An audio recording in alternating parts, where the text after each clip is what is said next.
Ever feel like you've exhausted the catalog of toe-tapping cinematic spectacles?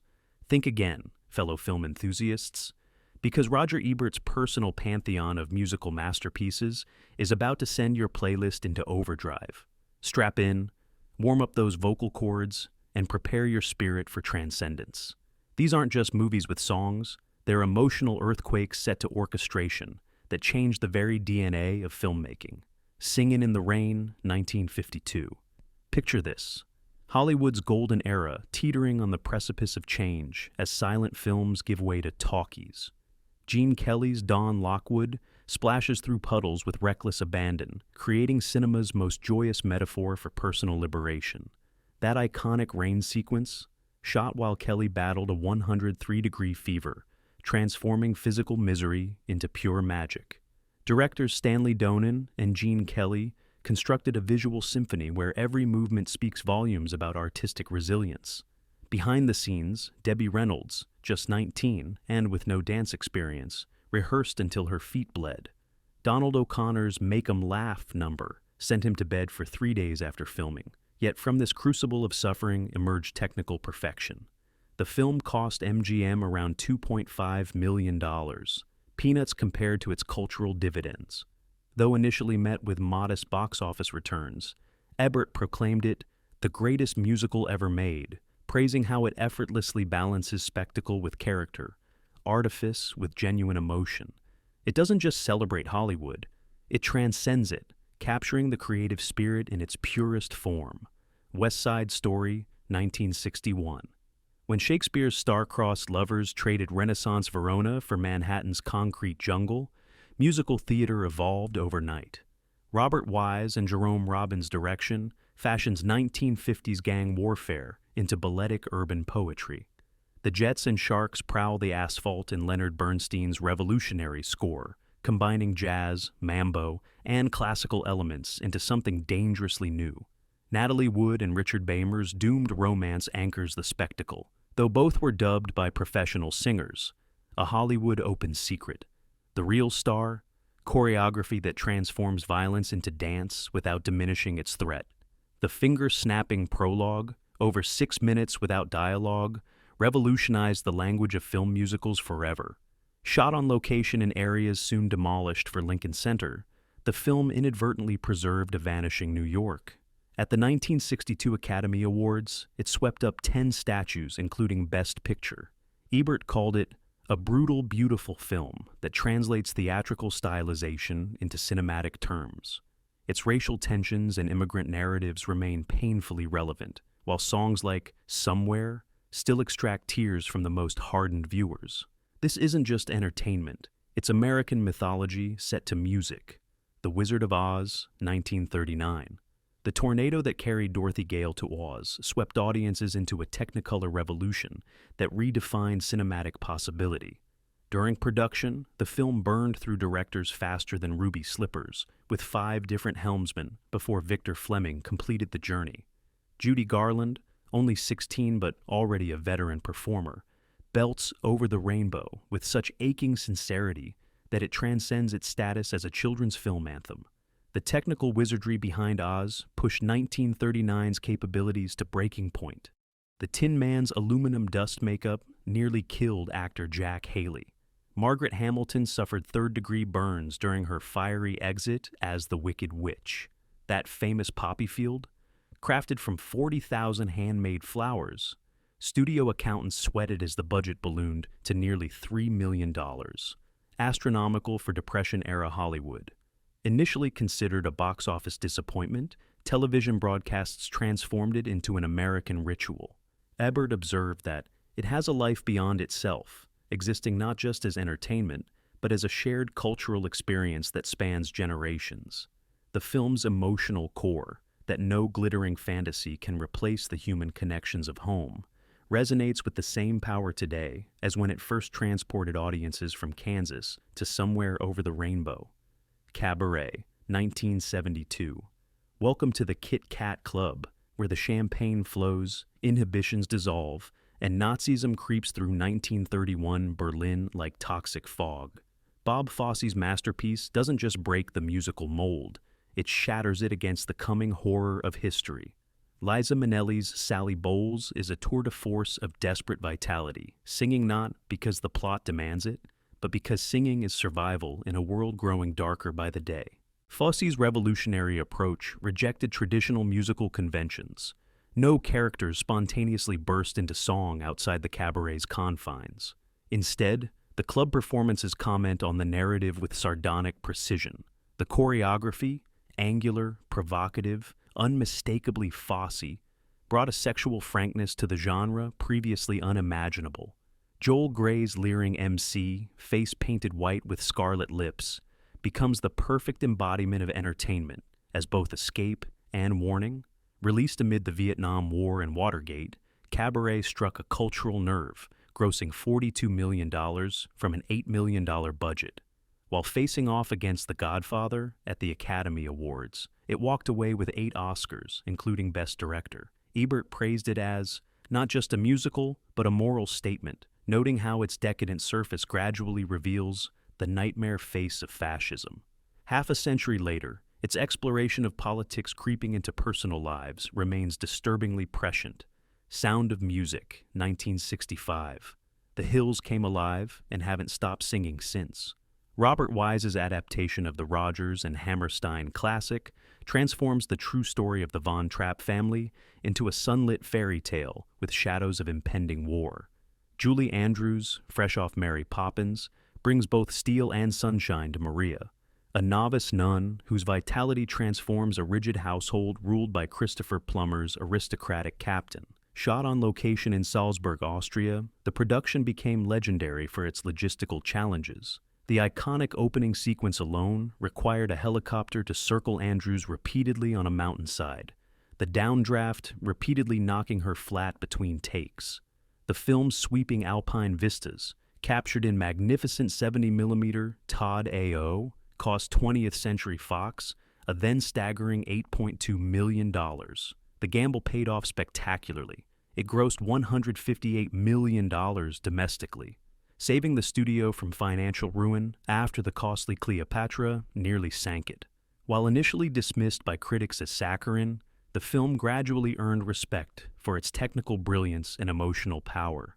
Ebert eventually recognized it as a movie that embodies the very essence of what a musical should be, praising how its seemingly simple story contains multitudes, faith-tested, love discovered, and courage demonstrated against historical catastrophe. Its annual television broadcasts have made it perhaps the most watched musical in history, cementing songs like Edelweiss and My Favorite Things into the cultural bedrock. My Fair Lady, 1964. When Shaw's Pygmalion waltzed onto the screen in glorious widescreen Technicolor, it brought with it a controversy that still echoes.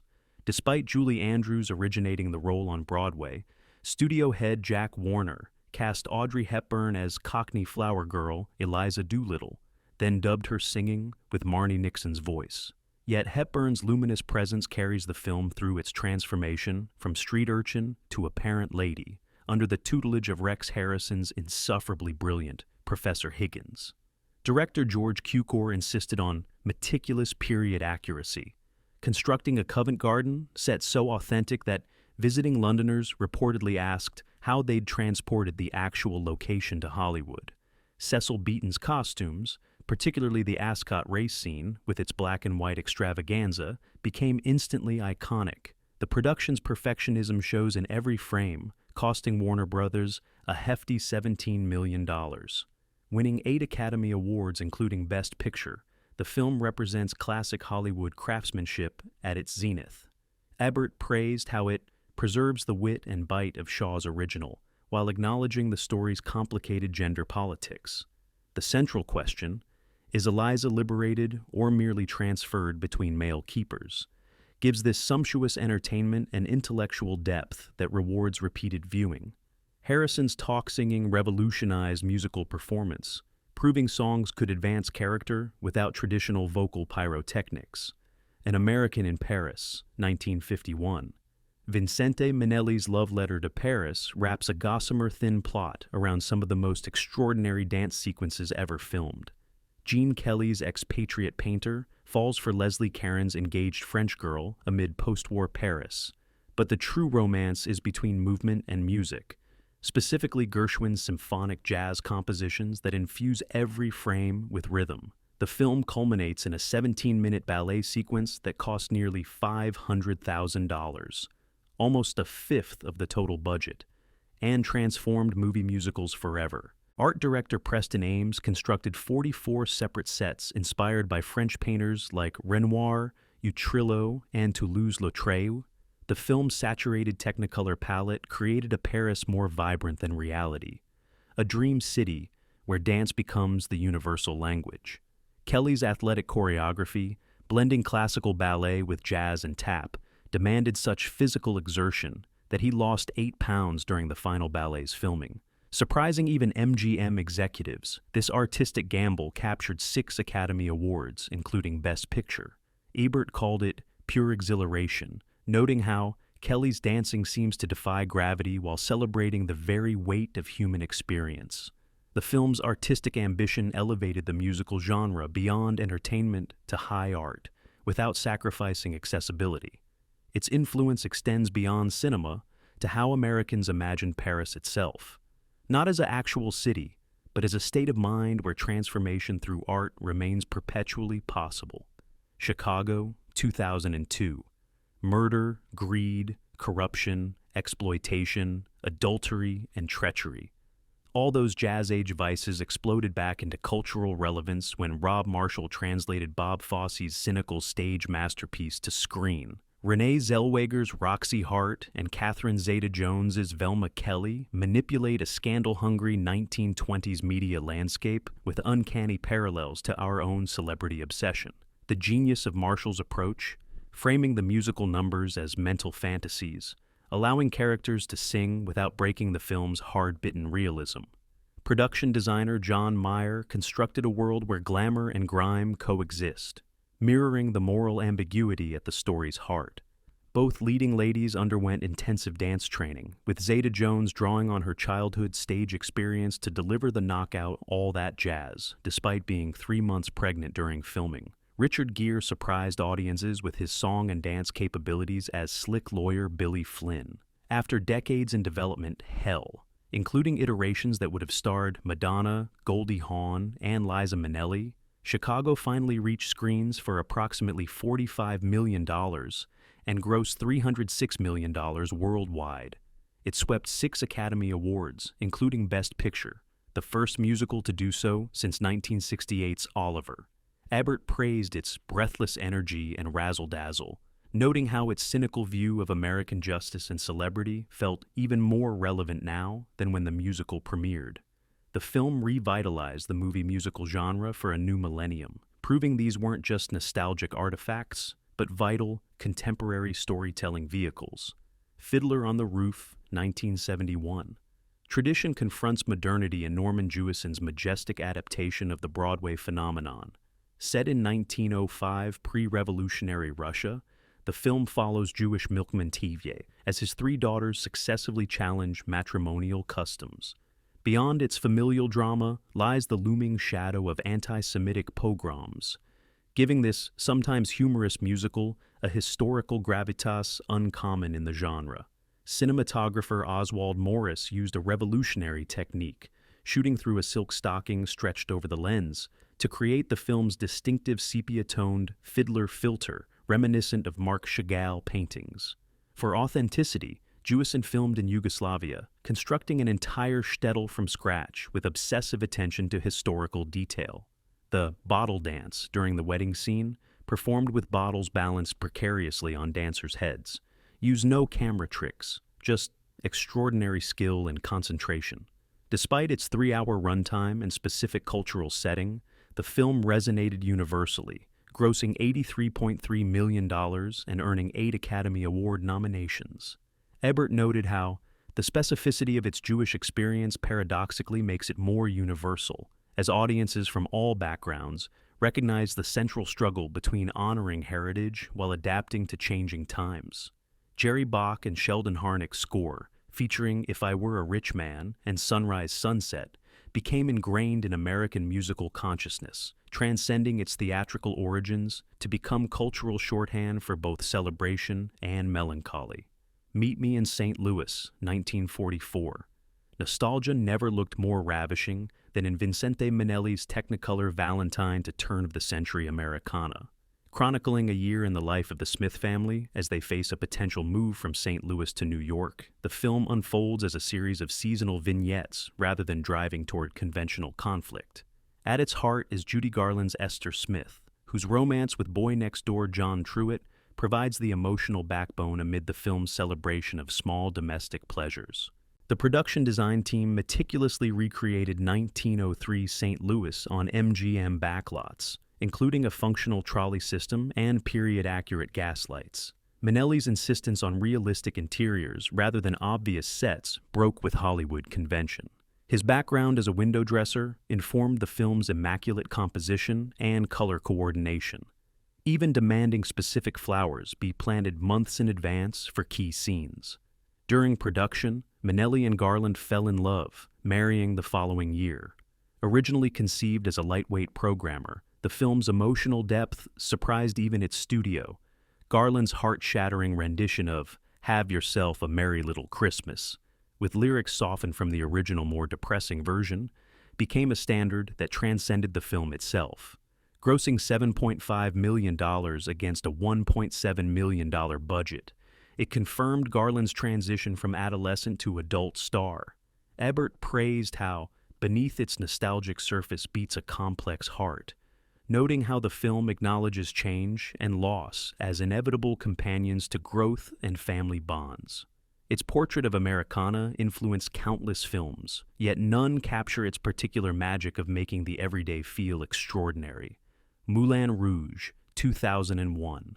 Baz Luhrmann's hyperkinetic fever dream crashed through cinema conventions like an absinthe hallucination set to a mashup soundtrack. 19th century Paris becomes a phantasmagoric playground where Ewan McGregor's penniless writer and Nicole Kidman's consumptive courtesan fall into impossible love amid a kaleidoscopic cabaret. Anachronism becomes the point, as contemporary songs from Nirvana to Madonna transform into expressions of eternal emotional truths. The production design, a riot of red velvet and bohemian excess, required over 300 costumes just for the nightclub sequences. Luhrmann's frenetic editing, some sequences averaging cuts every half second, created a visual language as innovative as it was polarizing. Kidman performed despite cracking 2 ribs falling from a trapeze during the Diamonds Are a Girl's Best Friend number, while both leads did their own singing against industry expectations. With a $50 million budget, the film was an enormous gamble for Fox, especially with its unconventional approach. It ultimately grossed $184 million worldwide and secured 8 Academy Award nominations, winning 2 for art direction and costume design. Critical response split dramatically. Some dismissed it as sensory overload, while others, including Ebert, recognized its delirious, delicious, delovely decadence. He praised how, beneath its visual pyrotechnics beats the heart of a tragic romance worthy of grand opera. The film pioneered the jukebox musical approach that would later influence everything from Mamma Mia to The Greatest Showman, proving audiences would embrace musical innovation beyond traditional formats. Grease, 1978. Summer Lovin' became a cultural phenomenon when this nostalgic look at 1950s teenage life exploded onto screens. John Travolta's Danny Zuko and Olivia Newton-John's Sandy Olsen navigate the treacherous waters of high school romance amid leather jackets, poodle skirts, and hormone-fueled drag races. Director Randall Kleiser transformed the gritty Broadway show into a Technicolor celebration of adolescence that knowingly winks at its own fantasy version of the 50s. Casting proved crucial to the film's chemistry. Travolta lobbied hard for Newton-John, despite studio concerns about her Australian accent and limited acting experience. Both leads were significantly older than their teenage characters, part of a long Hollywood tradition. The Grease Lightning car transformation sequence required 100 crew members working overnight to convert the junker into a gleaming hot rod between shots. Produced for $6 million, Grease became a global sensation, grossing $160 million in its initial release and adding millions more through subsequent re-releases and home video. The soundtrack album spent 12 non-consecutive weeks at #1 on Billboard charts.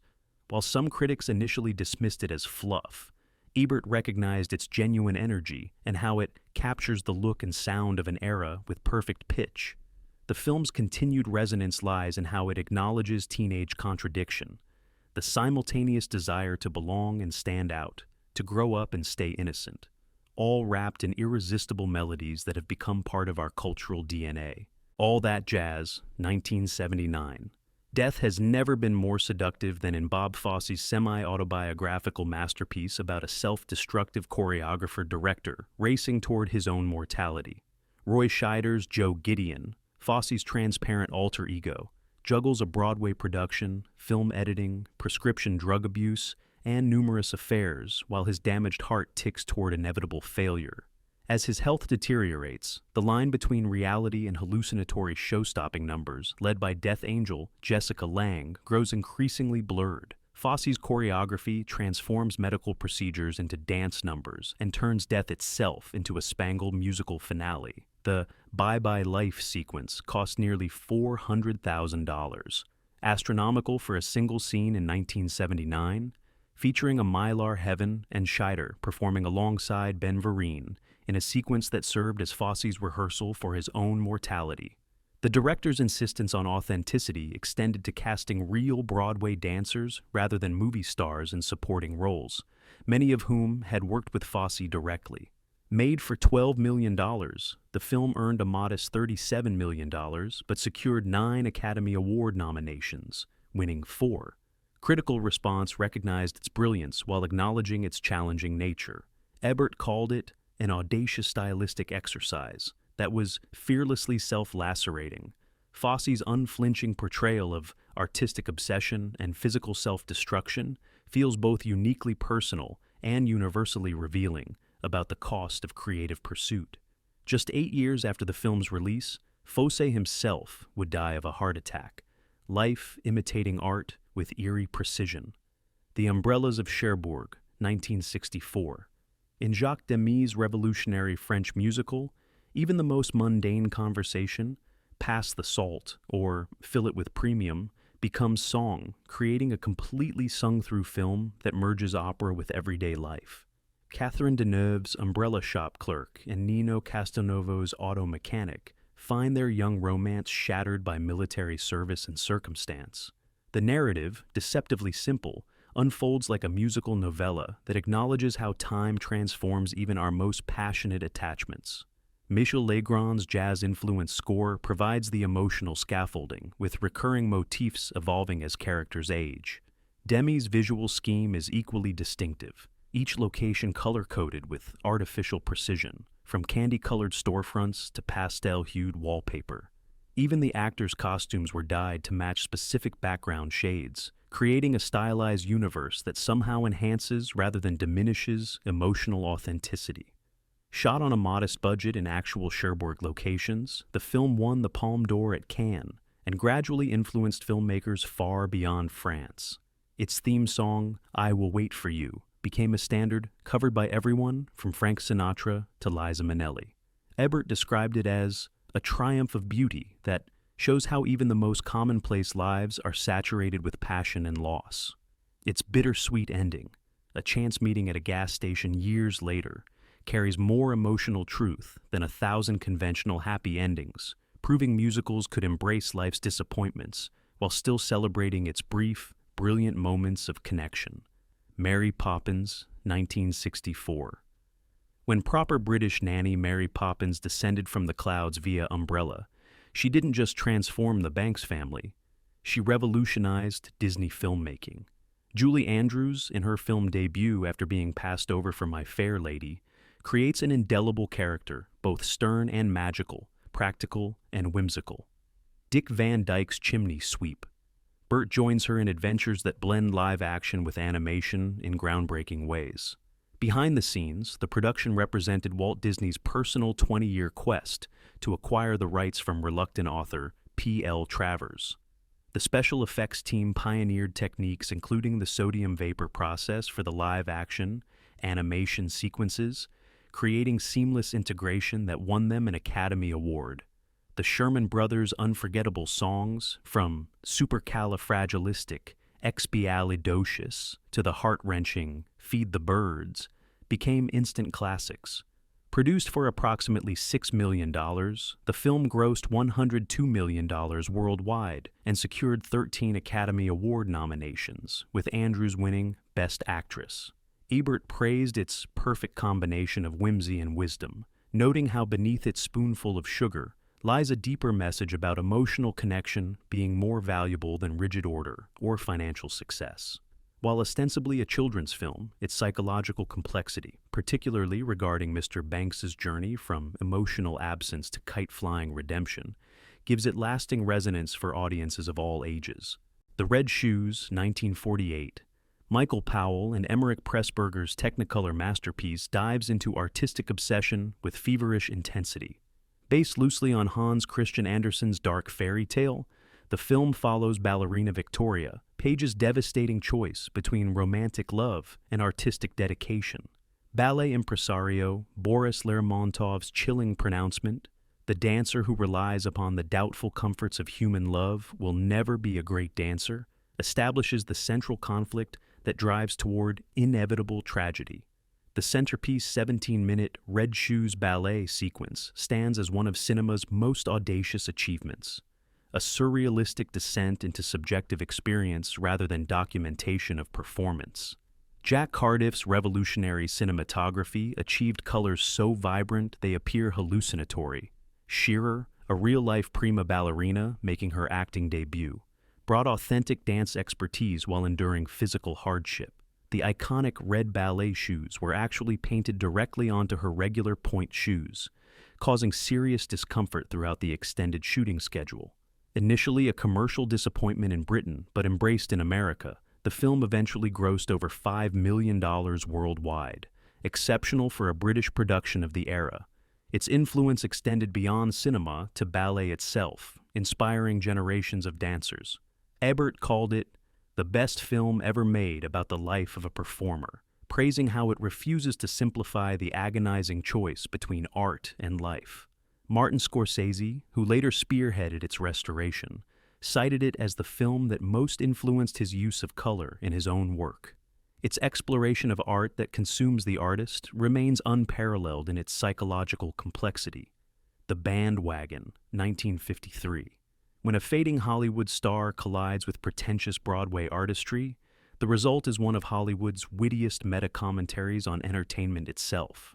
Fred Astaire plays Tony Hunter, a song and dance man past his prime, who finds himself cast in an overblown musical version of Faust, directed by pompous auteur Jeffrey Cordova. Only when the production embraces entertainment over highbrow ambition does it, and Tony's career, find salvation. Director Vincente Minnelli's satirical jabs at theatrical pretension came from intimate knowledge. He had directed numerous Broadway productions before transitioning to Hollywood. The film's irresistible highlight, Dancing in the Dark in Central Park, demonstrates how simplicity often achieves more emotional impact than extravagance. Astaire was 54 during filming, yet performed with effortless grace alongside Sid Charisse, whose background in ballet complemented his precision tap style. Despite its current classic status, the film performed modestly at the box office, earning about $3.5 million on a $2.3 million budget. Critics, however, recognized its brilliance immediately. Ebert later celebrated it as a musical about the making of a musical that becomes the musical it should have been all along, praising its self-referential intelligence decades before such meta-commentary became common. The standout That's Entertainment sequence functions both as the film's mission statement and the musical genre's enduring defense. Pure entertainment can itself be profound when executed with authentic passion and craft. Yankee Doodle Dandy, 1942. James Cagney trades his gangster persona for tap shoes in this flag-waving biopic of Broadway legend George M. Cohan. Released months after Pearl Harbor, the film's patriotic fervor captured America's wartime spirit while showcasing Cagney's surprising song and dance virtuosity.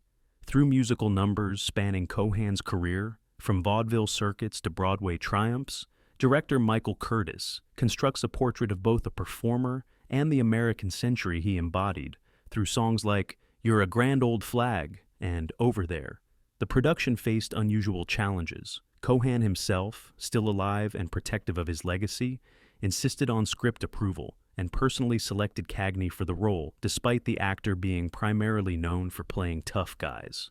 Cagney's dancing style, described as attacking the floor, brought athletic energy rather than balletic grace to the role. His background in vaudeville gave him an authentic connection to the material, though he insisted his dancing was just throwing my feet around.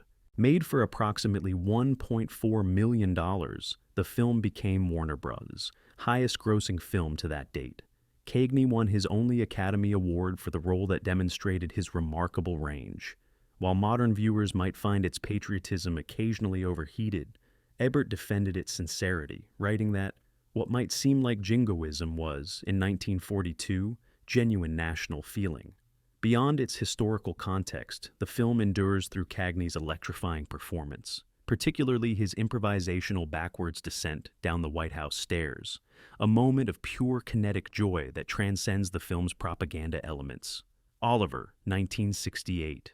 Charles Dickens's Victorian underworld springs to vibrant musical life in Carol Reed's sweeping adaptation of Lionel Bart's stage hit. Mark Lester's wide-eyed orphan Oliver Twist navigates workhouses, undertakers' shops, and London's criminal demi-monde populated by unforgettable characters like Ron Moody's Fagin and Jack Wilde's Artful Dodger. The film balances Dickensian social commentary with irresistible showstoppers like Consider Yourself and Food, Glorious Food. The production transformed Shepperton Studios' backlots into meticulously detailed Victorian London streets stretching nearly half a mile. Over 100 dancers filled the spectacular market sequences choreographed by Anna White. Oliver Reed's menacing Bill Sikes provided necessary darkness amid the musical brightness, while Shawnee Wallace's doomed Nancy delivered the heartbreaking As Long As He Needs Me with tragic prescience. Young Lester, unable to carry a tune, had all his songs dubbed by vocalist Cothy Green. With a $10 million budget, the film became a substantial hit, grossing $37.4 million worldwide and sweeping the Academy Awards with 6 wins, including Best Picture and Best Director. Critics praised how it maintained Dickens's social critique while succeeding as entertainment. Ebert noted how, beneath its crowd-pleasing musical veneer, lies something close to Dickens's clear-eyed view of systematic child exploitation, making it accessible for children while providing deeper currents for adults. It would be the last musical to win Best Picture until Chicago 34 years later, marking the end of the genre's mid-century dominance. Swingtime, 1936. Fred Astaire and Ginger Rogers reached their collaborative peak in this Depression-era confection that elevated escapism to high art. Directed by George Stevens, the paper-thin plot about a dancer who must earn $25,000 to marry his fiancée exists primarily as scaffolding for 6 transcendent dance numbers. The legendary Never Gonna Dance sequence, expressing through movement what the characters cannot say aloud, required 47 takes over an exhausting day that left Rogers' feet bleeding through her shoes. Jerome Kern and Dorothy Fields' sophisticated score produced the Oscar-winning The Way You Look Tonight, performed by Astaire while Rogers' character has shampoo in her hair, a moment of casual intimacy that suggests deeper connection than conventional romance. The Bojangles of Harlem number, with Astaire dancing alongside silhouettes of himself through innovative rear projection technology, demonstrates technical innovation despite its problematic blackface presentation that reflects the era's racial insensitivity. Produced for approximately $750,000, the film became RKO's biggest hit of the year, confirming the Astaire-Rogers pairing as reliable box office gold. While initially regarded as lightweight entertainment, subsequent critical re-evaluation has elevated it to artistic significance. Ebert celebrated how the dance numbers aren't just spectacular, they're emotionally necessary, advancing characterization without words. Its integration of dance as emotional storytelling rather than mere spectacle influenced generations of film choreographers, while the Astaire-Rogers chemistry remains the gold standard for romantic partnerships on screen. Footlight Parade, 1933. Pre-Code, Hollywood's exuberant energy explodes from every frame of this Busby Berkeley spectacular. James Cagney stars as Chester Kent, a Broadway director who pivots to creating live prologues, elaborate stage shows preceding movie screenings. Under crushing deadlines and battling industrial espionage, he produces increasingly fantastic musical numbers that showcase Berkeley's kaleidoscopic vision. Ruby Keeler, Dick Powell, and Joan Blondell round out the cast of this backstage drama that culminates in three of cinema's most audacious production numbers. Berkeley's sequences defy theatrical logic. His overhead shots of chorus girls forming intricate human patterns could never be seen by an actual theater audience. The "By a Waterfall" number transforms swimmers into living geometric patterns through underwater photography that required a $100,000 pool installation. Meanwhile, Shanghai Lil gives Cagney rare opportunity to demonstrate his song and dance prowess alongside Keeler. Made for approximately $700,000, the film succeeded at the box office despite releasing during the depths of the Depression. Its pre-code status allowed suggestive elements, scantily clad chorus girls, double entendres, and social commentary. That would disappear just a year later, with stricter enforcement of production codes. Ebert appreciated its Depression-era mixture of outrageous spectacle and working-class grit, noting how its characters' economic desperation grounds the fantastical elements in recognizable reality. Berkeley's influence continues through generations of music videos and halftime shows that draw on his geometric human choreography. A Hard Day's Night, 1964. When United Artists commissioned a quickie exploitation film to cash in on Beatlemania, nobody expected an avant-garde masterpiece that would revolutionize both musicals and rock films forever. Director Richard Lester captured the Fab Four's anarchic energy and natural charm in a day-in-the-life mockumentary that blurred fiction and reality. John, Paul, George, and Ringo essentially play heightened versions of themselves, running from screaming fans and dodging authority figures, while dropping sardonic one-liners and performing songs that would define a generation. Shot in a documentary-influenced style with handheld cameras and natural lighting, the film's black-and-white cinematography by Gilbert Taylor lent both immediacy and artful composition. The iconic opening sequence, the Beatles running from fans while A Hard Day's Night plays, influenced music videos decades before MTV existed.